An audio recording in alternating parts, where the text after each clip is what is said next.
Jasbir Mahil, who is creating a cultural revolution, transformation. Thank you. She's revolutionary.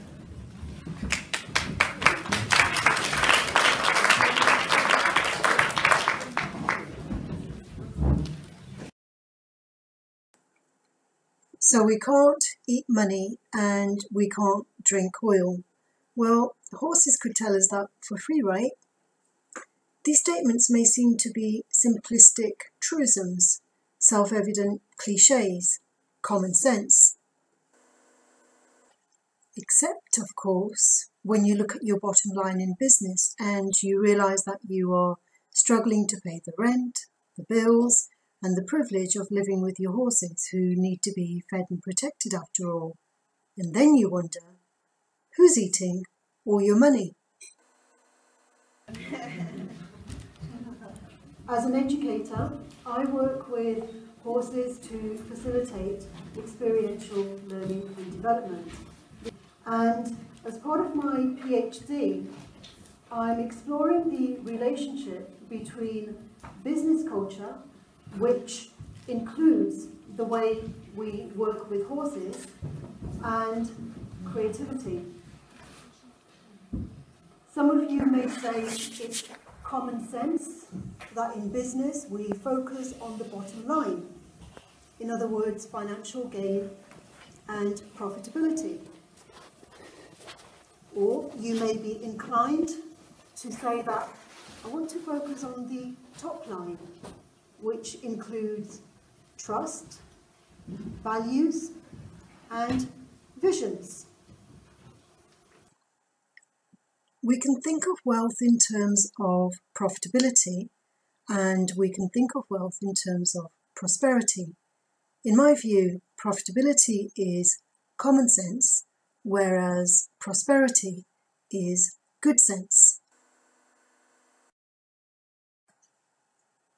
In response to the question, how can we transform common sense into good sense and creatively generate social and cultural capital, I'll explain the difference between common sense and good sense, introduce a concept of creativity with 7 attributes, and highlight the importance of trust, values and visions in generating social and cultural capital. Let's start with common sense. The Italian philosopher Antonio Gramsci questioned the assumptions we make when we talk about common sense. For example, statements such as, we can't drink oil and we can't eat money contain relevant truths interpreted within a particular social and cultural context. Likewise, the business common sense that we need to have a robust bottom line needs to be contextualized socially, culturally, and historically. For example, it used to be common sense that men go out to work and women stay at home to look after the children. Judging by the ratio of men to women here in this room today, I think it's safe to say that it used to be common sense that women stay at home to do the housework. For many horse trainers, it's common sense that horses need to be whipped into obedience, and it would seem irresponsible to question that common sense. You may have noticed that common sense isn't always good sense. And as Antonio Gramsci explained, sometimes common sense lacks substance, and it doesn't fulfill our particular needs. For example, in business, there are many business structures, ranging from those that focus on profitability on one hand, and on the other hand, business structures that focus on meeting the individual needs of the so-called NGOs, the social enterprises, the charities. But when we work with horses, our business doesn't always fit neatly into any of these existing business structures because it's neither a corporation nor a charity. So, working with horses the way we do as educators and as business owners, we need a new conception of wealth, and we need to reflect on our position in relation to creation of this wealth. So let's ask ourselves, what do we mean by wealth? The French sociologist Pierre Bourdieu explained that wealth is much more than merely financial capital. He emphasized the importance of social and cultural capital, which includes our relationships, our skills, our talents, and symbolic capital. For example, the horse dream logo, the EAHAE membership. Entrepreneurs often allude to these non-tangible sources of capital when they say, I built my business from nothing. The word nothing may be misleading. It may be more accurate to say that they had no money and therefore they built their business on social, cultural and symbolic capital.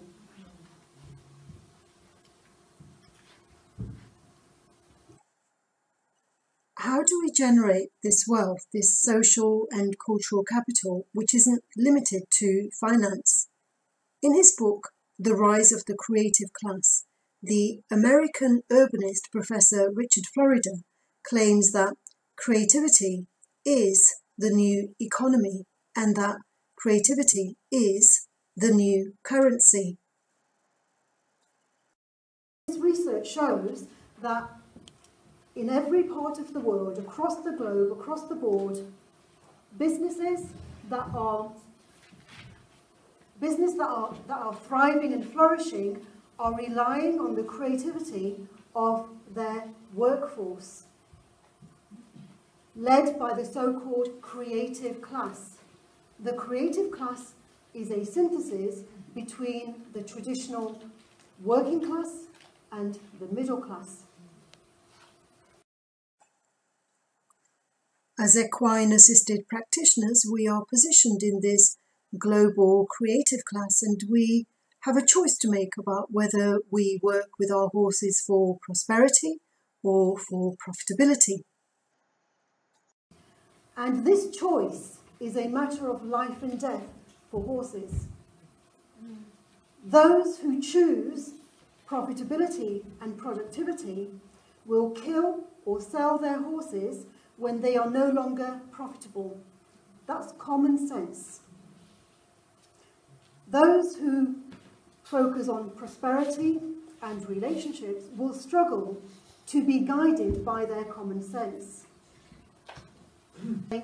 When we have these difficult decisions to make about how, when, and why our horses live or die, we can use the philosophical ideas of Gramsci, Bourdieu, Florida, amongst many others, to transform common sense into good sense and creatively generate social and cultural capital.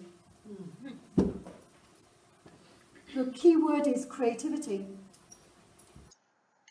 What do we mean by creativity?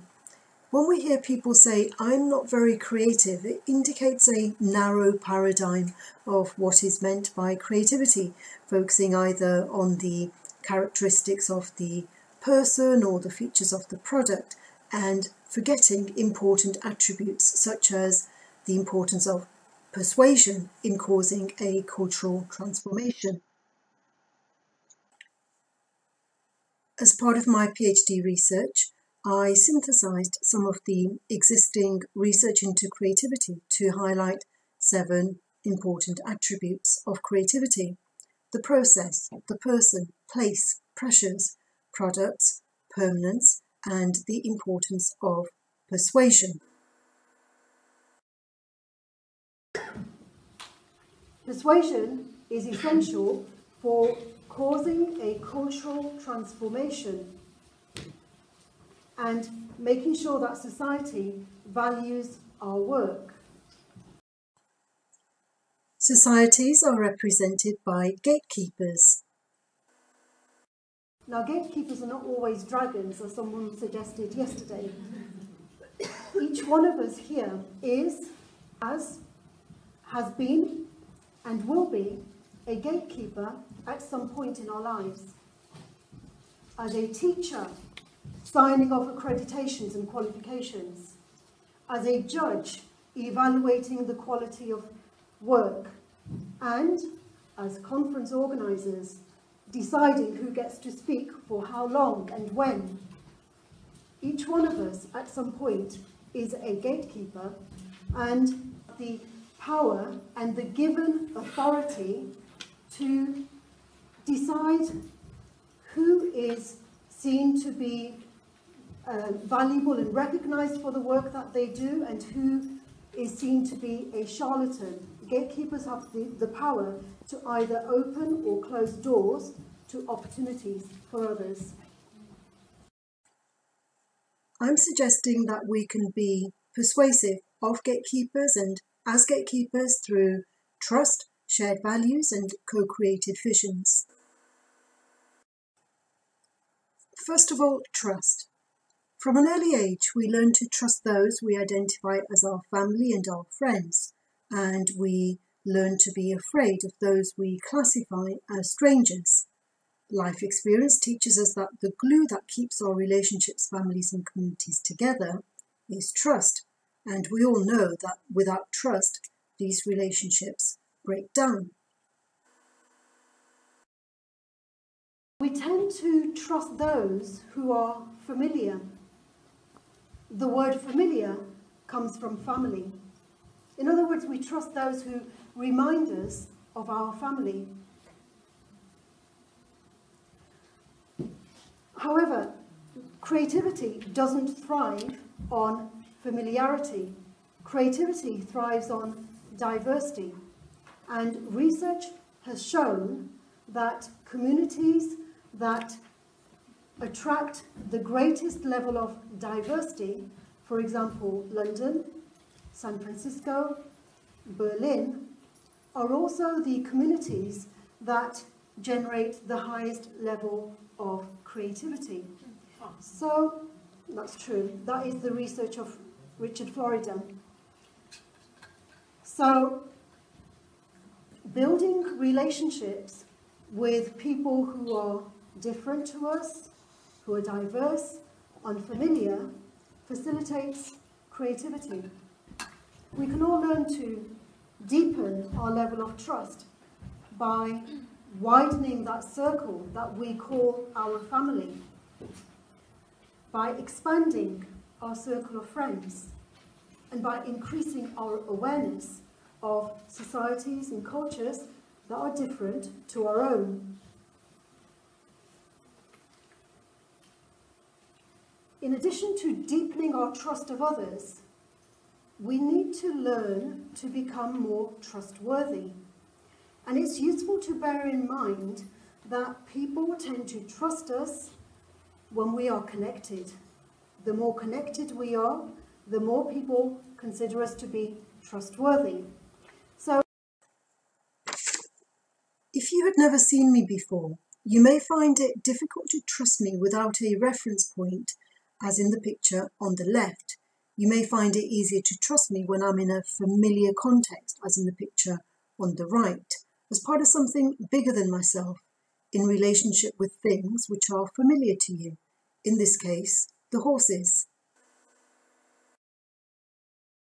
It's the same tendency that results in politicians who appear to be happily married with families just like our own tend to get more votes than those who are single and disconnected. And it's the same reason why people trust us when we work in partnerships compared with when we work as sole traders on our own. And it's the same reason why many successful business people advocate working in masterminds and collaborating on projects. Working with horses helps us to develop this essential skill of trust and trustworthiness. The extent to which horses trust us is not based on our racial origins and the colour of our skin. They don't care how tall or short we are. They are unbiased towards our accent and they don't mind how we're dressed. Many people place their trust in those they say have high net worth because they claim to have huge salaries and buoyant bank accounts. But horses know we can't eat money.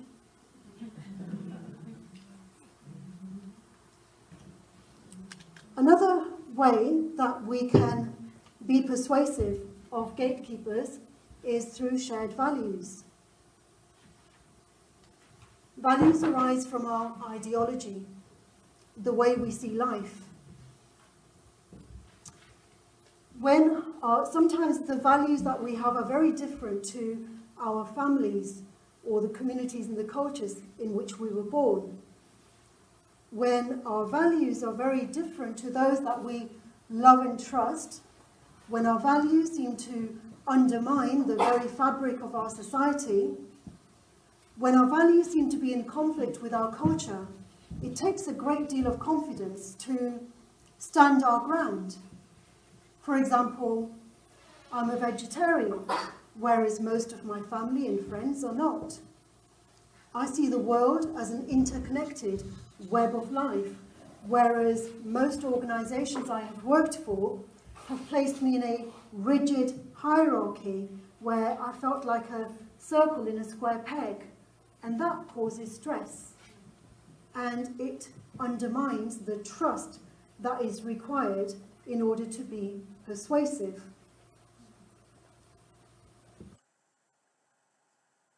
When values are not in alignment, for example, if your work is based on creativity, freedom and circular processes, and your judges are measuring the quality of your work in terms of efficiency, safety and linear outcomes, there's likely to be mutual disappointment rather than mutual respect.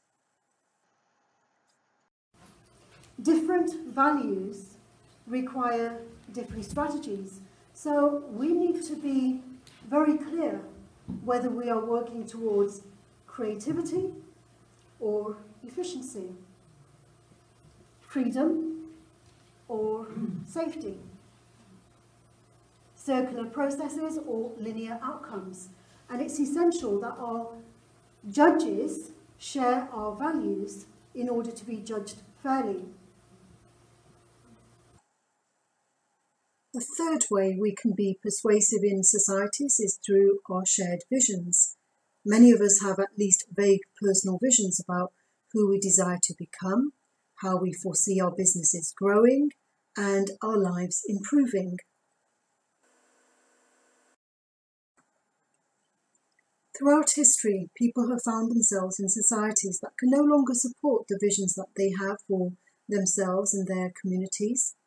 People continue to risk their lives and their livelihoods following their visions of a better life outside of societies where trust has eroded in every relationship, where values are in bitter conflict, and where visions have disintegrated into chaos. Maybe you recognise what I'm describing. The war zone of corporate cultures. Maybe you have sought refuge from these corporate cultures, escaping into the world of horses with your dreams and your hopes of a better life, where your health is your wealth and your relationships are valued more than the raw data that you produce to increase that bottom line.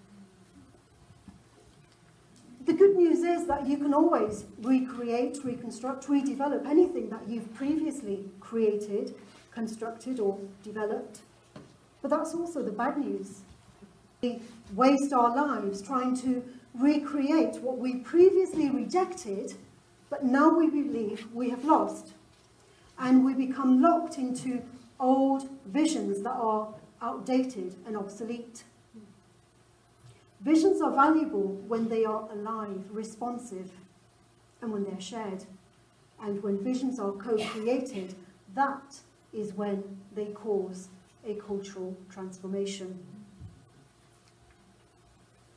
To conclude, let me talk about 3 stories that illustrate the power of trust, values and vision. The first story is the story of the famous explorer, Sir Ernest Shackleton. In 1914, Sir Ernest Shackleton, according to legend, placed this advertisement to attract 27 crew members to join him on a dangerous expedition to explore the South Pole in Antarctica. Obviously, the people he was appealing to shared his vision because thousands of men applied.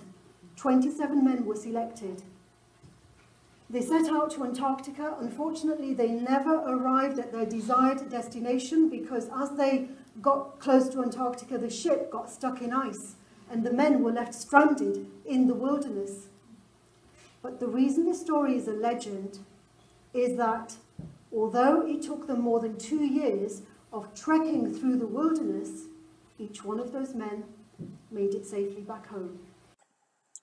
The second story is about Black Elk, one of the Native American leaders who prophesied back in the 1890s that the Native Americans would come together in order to save Mother Earth, and he also prophesied about the so-called Black Snake, which many believe refers to the Dakota pipeline, which is why you will continue to hear protests. We cannot drink oil. So that is an example of a vision which has survived through 7 generations and is materializing, is manifesting itself now. And the third story is the story of EAHAE, which was conceived as a small idea which Gerard and Karen shared with their friends.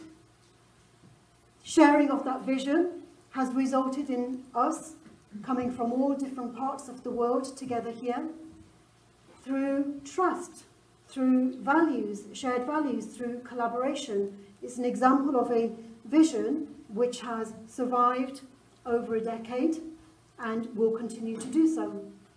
And if you look at the definition that I have of creativity, you will find that the way that this has worked through collaboration, that this is an example of creativity. To conclude, what is unique about your business? Well, wherever I go, I'm always pleasantly surprised that there is no one in the room like me, which is good news. And when you look around, you will notice that there's no one in the room who's like you. Each one of us is unique, and creativity thrives in that uniqueness, that diversity.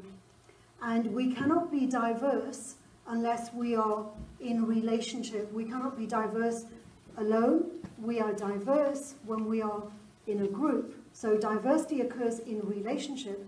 Diversity thrives on creativity thrives on diversity. Creativity thrives in relationships through collaboration. So trust, values and visions. And how can all of that transform common sense into good sense? So using the ideas of Gramsci, Bourdieu, Florida, and each one of us here, everyone here has their own unique perspective. And so similar to the story that we formed yesterday, that's one of the ways, by connecting together, that we can transform common sense into good sense. Wow.